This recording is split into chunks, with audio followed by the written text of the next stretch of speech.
because I paused the recording when we're looking for Dr. Dennis. So once again, you're welcome, Dr. Afolabi. And who is Dr. Afolabi? He recently completed his PhD at the Department of Philosophy, Rhodes University, South Africa. Since 2009, he has been a member of the Association of Accounting Technicians West Africa. He's also a faculty member of Adekunle Ajasi University, Akungba Akoko, Nigeria. As a member of Young African Leaders Initiative, YALI, Africa Studies Association, US, African Researchers Network, ARN. Afolabi is a recipient of prestigious doctoral scholarship from Alan Gray Center for Leadership Ethics, Rhodes University, between 2019 and 2021. His doctoral dissertation focused on the ethics of climate change. In the dissertation, he addressed the related questions about how cultural autonomy and cultural devastation can best be treated, and he also addressed issues around climate justice, and he has presented papers on this subject at local and international conferences. He's keenly interested in the conceptualization and resolution of peculiar development and global justice problem afflicting vulnerable people around the world, particularly in African society. So his interests are in the area of applied ethics, climate change ethics, accounting ethics, migration, and biopolitics. So you are welcome to start your presentation, Dr. Abiodun Afolabi. Yeah, thank you very much. First of all, let me start with my voice. I hope I am audible. I hope everyone can hear me. Yes, we can. All right. Yeah. Let me apologize for my video. I will try as much as possible to show you my video to tell you that everything around me is very dark, and I think there is no point trying to share my video. And of course, I have issues with my power resources here, and it's been challenging for me. I just cannot help with it. So I just have to make do with the resources that I have now, so that at least we could move on. So that is that about that. Yeah, I'm sorry about that. So quickly, I want to just do something that is very close to my heart. And as you can see from the topic, I decided to move a little bit, to step a little bit backward to address the very issue of climate change. And that's why I titled, Should Africa Be Bothered by Climate Change? And I want to appreciate ARN and of course the speakers that have spoken before me for what we are all doing concerning discussing about a matter that is very much a burning issue, even at the global level. The power of conversations around subjects like this is very important. And for those that followed COP26, I think there was a particular lady that shared the very reason why we need to keep discussing, keep talking about climate change. And he noted that there was a particular man who has been documenting the kind of conversations that he has been getting around whenever climate change is always at the center. And he documented everything to the point that when he took it down to the government officials on the land, they had to take stock of all of those conversations. And when he pointed out the important issues and the urgency of climate change, they had to find a way to take action concerning it. Of course, a fund was released with respect to that. So what we are doing here is very, very important. So quickly, I would look at climate change, and I will address it from the angle of trying to perhaps push us a bit to ask the critical question that should we even be bothered about climate change at first. And my presentation, sorry, I'm trying to move my slide. I'm not quite getting it. Or you can just click on the slideshow tab, and on the slideshow tab, you can just put it. Thank you. So this is my presentation overview. First, I'll start with the threats of climate change in Africa. Of course, Dr. Toby has done most of the job with respect to that. And secondly, I will look at the cynical positions about climate change. The slide is not changing, please. Can you put it on full screen? Sorry to interrupt you. Put it on full screen so that we can be able to see where you are. Are you seeing my slide at all?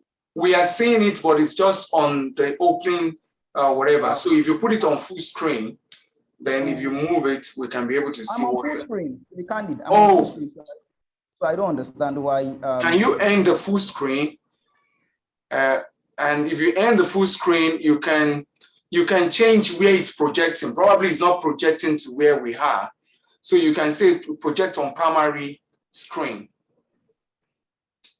Wow. Oh, can you see my full screen now? No, it's not projecting to us. It's showing the other side. So other side. Okay. So if you go to, yeah. Sorry. How about now? No. Wow. If you go to the slideshow, and if you take the option that it will show on your primary screen, because I know it must be projecting somewhere, but it's not projecting on the primary screen. That's why you can't share that. I really Okay, can you give me a mouse control? I've paused the recording, so we're not recording. It's all right. It shouldn't be that difficult, but I don't know what is Another idea is for you to share your entire screen, your main screen, not just that slide. Wow. Participants can now see your application. I don't understand. Okay, if you click on the second slide 2, then it changes. We can work with this. Thank you. Okay, is it changing now? Yes. Okay. We're on the second slide. Yeah, sorry. The issue that I'm trying to look at, I just said I would like to deal with the subject matter of climate change from these angles. First, I would look at threats of climate change in Africa. And secondly, I will talk about the cynical positions about climate change, and I'll move to the catastrophic implications of not being bothered by climate threats in Africa. Then being an environmental ethicist, that is my focus. So how I'll be addressing the subject of climate change from a normative perspective. And for that reason, I will be looking at the crucial principles for an African response to climate change before concluding. And so I will move to the next slide now. The threats of climate change in Africa, of course, a whole lot of these has been dealt with by the first speaker, so I don't need to dwell much on that. And what I just need to point out is that climate change is really affecting Africans in a number of ways, And when you think about the fact that these are issues that has posed itself as existential threats to Africa, then we just need to find a way of dealing with climate change. Next, I would like to first examine the issue around the positions behind the question, should Africa be bothered by climate change? And when you look at some of those issues, you will realize that Africans, most times when you think about people discussing about the issue of, oh, we care enough, it has been limited to human beings. And of course, if you're trying to expand the scope of your care to the beyond human beings to the environment, of course, questions will be asked like, oh, the pressing concerns that human beings are facing, are we done with that? And why should we try to move towards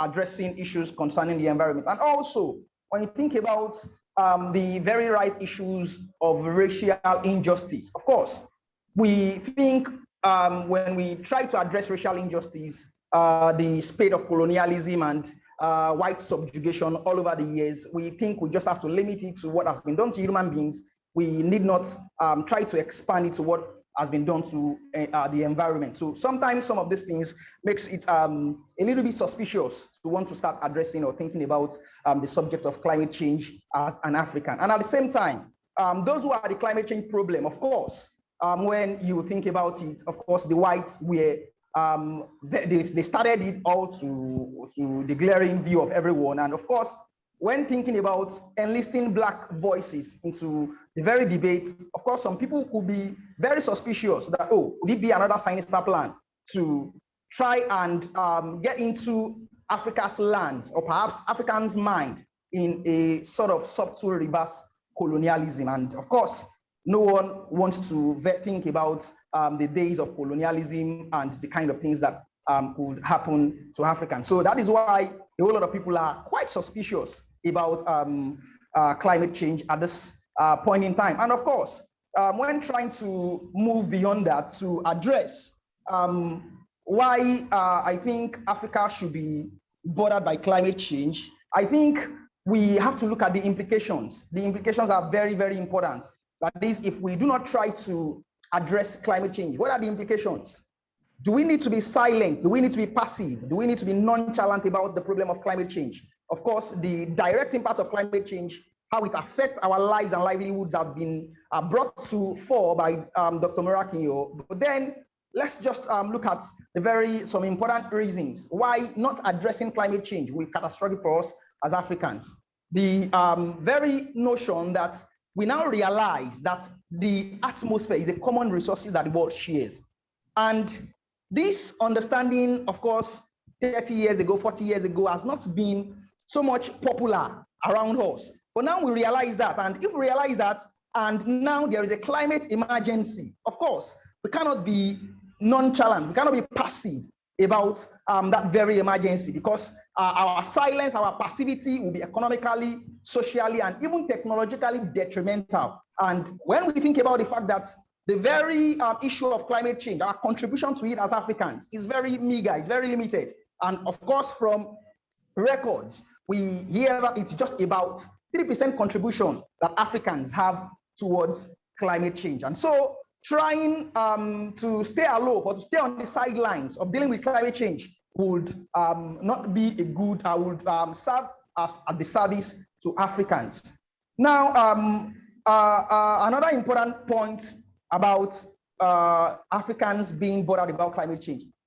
If we do not try as much as possible to get our heads, wrap it around climate change in terms of the research of it and even the activism part of climate change, we might find ourselves in the situation that Fatima Denti calls, we could be locked in, we could be locked out, and we could be stranded. And let me explain those points.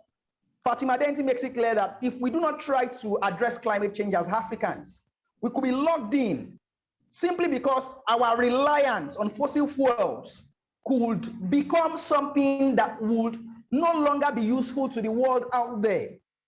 The world out there, a whole lot of voices have been castigating the reliance on fossil fuel. And remember, Africa's economy is largely dependent on fossil fuel. And so if we do not try to start looking at the things that we could do, how best to adjust our economy in such a way that our over-reliance on fossil fuel will be mitigated, of course, we could be logged in. And also, we could be locked out as Africans, simply because by the time the world out there moves to a situation where they are trying to address climate change with new technologies and we do not get on board as regards the kind of conversations or the kind of technologies that we can try as much as possible to bring home. That is, we should think about the indigenous solutions that could help us address climate change. We could be locked out because think about it. Electric cars are being developed over the in the global north now, and of course, the very agitation has been that they should find a way to limit the use of fossil fuels. And so, if we do not get involved in this conversation, thinking around the solutions, of course, we could be locked out and we could be stranded. Stranded in the sense that what we think that are so useful to us now as Africans, in terms of the common solutions that we have in terms of food production, building materials, and all other things that connect to our lives, if we do not try to look for solutions that will help us address climate change, we could be stranded on that. And most importantly, if we continue on this current path as Africans of being docile as regards the problem of climate change, instead of passing prosperity, we could be bequeathed with material and environmental poverty to our children and grandchildren. That is, they would ask us, what did we do? Knowing the way the global north has taking up the use of the common resources that we use, and we have not done anything about that. And yet, when they are trying to look for solutions to climate change, we still stand aloof and think that there is nothing that we can do about it. It could be dangerous for not only us, the present generation, but also the future generation. Now, this is the very important aspect of my presentation. And like I said, addressing climate change as an environmental ethics, you could deal with it as an environmental activist or from a normative perspective. My own engagement has been from the normative angle. And what I'm trying to do is to examine principles that could help us respond to climate change in a morally appropriate way. And that is what I quickly want to put forward now. First of all, the discourse of climate change, if we realize that it is most importantly a discourse from below, for it is the boldness of those who are weak and yet speak the truth to power, which validates their testimony. And in their testimony, they invite the powerful to confess their role in the systemic and structural evils sustaining the global climate suffering. We must realize that climate change is addressing it must come from below, not from above. So trying to organize a COP around the discussion on climate change is something that we must realize that the discourse must be how to help those who are much more affected by climate change. And of course, being concerned with climate change is not a signpost, it is for humanity. And of course, for Africa, we know that our vulnerability has been stretched when it comes to the effects of climate change. And that is why climate justice for Africa is very, very important. Now, talking about the crucial principles that I think is important for us to address climate change. First of all, I made it clear that we must fight the disguised rhetoric of climate consensus, mitigation, adaptation, and climate finance. How do I mean here? The very talk around climate change has been that, oh, everyone is affected by climate change, but we must start getting into the ears of those who are engaged in that negotiation that everyone might be involved or might be affected by climate change, but some are much more affected by climate change because the effects of climate change upon their lives connect to their existence, their survival. And if we do not get it down to those negotiating that it is not a matter of agreeing that, yes, it's a global threat, but yet some people are much more threatened than others. And of course, the very idea of mitigation. When you think about the very idea of mitigation, of course, nobody is talking about how we could try to control or tame the actions that are at the roots of climate change. And if you are thinking about climate change without talking about those actions causing climate change, talking about mitigation is just somehow up in the sky. You are not getting into the root of it. And of course, adaptation. What we see as our adaptation these days when it comes to climate change is maladaptation, because you are trying to think about climate change and providing climate adaptation, but yet you are uprooting people from the roots of their very existence. We have seen cases in Africa where those who own lands are forced to relinquish the ownership of their land because of perhaps green economy, so to say, and all in the name of trying to provide adaptation solutions to climate change. And so we must be careful to watch all of those. And climate finance, very, very important. Of course, you know the discussion around climate change. The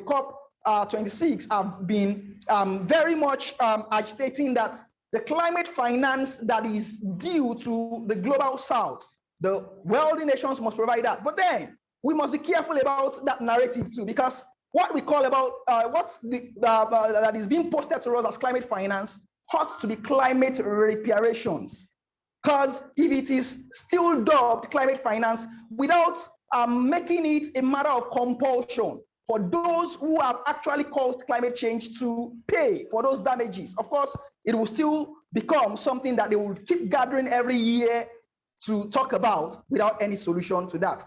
Let me move to the next one. If we want to address climate change, we must always point people to the causal factors responsible for climate change. And this is very important. This is very critical. And I think that if we must get to the root of climate change, we must address the culture that is complicit in climate change, the consumerist culture, the culture of ownership in terms of trying to get more to ourselves, and also the culture of overusing the nature. We must get to the root of those issues. We must address climate change. Next, we must respond to climate change by demonstrating that both cultural and moral factors are responsible for global warming. We cannot leave it as, oh, we share common resources and carbon emissions are the cause of climate change. That is not the root. The root is the very cause, the actions, just like I've said, of trying to take more from nature, the nature that has been the sustenance of human beings. So we must get to the root of it. And next, I also make it very clear that if we must address climate change, we must point the attention of everyone to the indirect but dire effects of climate change. The effects of climate change that we see in flooding, in food scarcity, of course, those are direct impacts of climate change, but there are more important effects of climate change on cultural heritage assets. It's very, very critical for Africa. We must be very, very vociferous about these very effects of climate change. So let me move to the next one. We must also admit our complicity as Africans. We cannot address Africa's climate crisis without addressing racial inequalities, and we cannot solve racial inequalities without fixing the economic system. How do I mean here? Very, very critical. If we even think that climate change for Africa and our contribution to it is very meager, we have to get to the very root of it also. When you think about Africans and those who are actually complicit in the very cause of climate change, even in that 3%, of course, we can pick the rich amongst us. And so the carbon footprint of the rich amongst Africans, you could see situations where government officials with their escorts having a whole lot of vehicles following them, thereby contributing to the emissions that we are even talking about here. It's very, very critical we talk about that too. And also talking about addressing climate change, we need a radical approach to climate data. We must be very, very serious about this. And let me quickly make an interesting point on that. Climate data is very, very crucial. And I make this very point because you cannot deal with what you have not understood the impact. And the impact of climate change goes beyond just trying to look at our global emissions. We must look at the impact of climate change upon certain things like our rivers, our forest lands, and these will require a radical approach to climate data. I think Brother Augustine, right in the group, I think last week, requesting for the data for Africa. The data for Africa is still very meager, to be candid, and these are issues that we must talk about. Data is the new oil, and we must try to treat data as a resource, because who owns this climate data would definitely use it against us. So if we cannot provide data of how climate affects our river, affects our forest, of course, it is not so good for us. And also, if we must pursue climate justice, we must pursue it in a reasonable manner. A truthful response to global warming requires a proper accounting and confession of the intrinsic connection between global warming, modern imperialism, and neoliberal global capitalism. We must point out also the connection between nature and human beings. And also, our response as Africans must show that we are not just vindictive victims. It must demonstrate that we have what it takes, moral, economical, political, to reorganize the world dependence on fossil fuel and overturn the destruction of the environment. Of course, to do this, I think we might need to rely so much on the ethical principles governing our environmental use in Africa. And getting to the second to the last point that I want to really make, democratization of energy resources. This is very, very crucial. Just like I said, our dependence on fossil fuel, we have to think about it. And trying to move away from that dependence is very, very crucial. The very discourse about green economy is very, very rife. And if we think about the fact that if we cannot hold our leaders accountable in terms of the political power, of course, we should be able to hold them accountable in terms of the energy resources that we have deployed. Now we have the abundance of wind, the abundance of hydro, the abundance of solar. There is the need to democratize energy resources. And if that is done, of course, you can tell how much it is going to open our economy. This is very, very crucial. And also, Africa needs to be politically strategic about its involvement in climate change negotiation and environmental governance in Africa. Thinking about our representations, those who represent us in Africa, of course, you could tell that the richness of their contribution when it comes to the threat of climate change to Africa, of course, could barely move those who are at the forefront of that negotiations to take action. And most importantly, as Africans, we must respond to climate change in such a way that we can redirect the world to a humane living. These are the times when we have to start teaching our own version of ethics. Of course, the ethics of sufficiency is better than the ethics of ownership. The ethics of care for the environment is better than the ethics of consumerism. Of course, we must start teaching that. And lastly, as I go to the conclusion, I think getting bothered about climate change from all that I have said is not only about protecting the planet, it is primarily about caring for the people who live on the planet. Being bothered about climate change is a choice that Africa can make, and it is in Africa's best interest to do so. We must manage a jump before a push, and that is very, very critical. If we think that we do not have what it takes to respond to climate change now, of course, we cannot wait, because we need to push ourselves to act upon climate change. And as a continent, if we do not make that reasonable choice to be bothered about climate change in the present, that choice, believe you, it will be forced upon us. Because by the time the world moves to all of these innovations to address climate change, we would only be at the receiving end of the waste that would come from those moves. And so now is the time for us to act, even as Africa, to respond to climate change. Thank you. Thank you very much, Dr. Abiodun Afolabi, for your presentation. I will invite my colleague, Yokiam Dabali, to make a few recap, and then we go to the third speaker, who will give us his own presentation from the entrepreneurial point of view.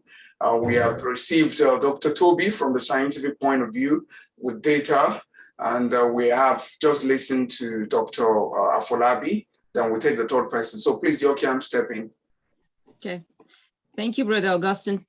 Thank you, Dr. Abiodun, for such a insightful presentation. You used the word critical, and I think that it's, and your presentation shows that we have a this is a point. This is an emergency that that we address climate change. And I like how you also when you mentioned about that Africa, you know, if we it's an emergency, if not, we'll be locked out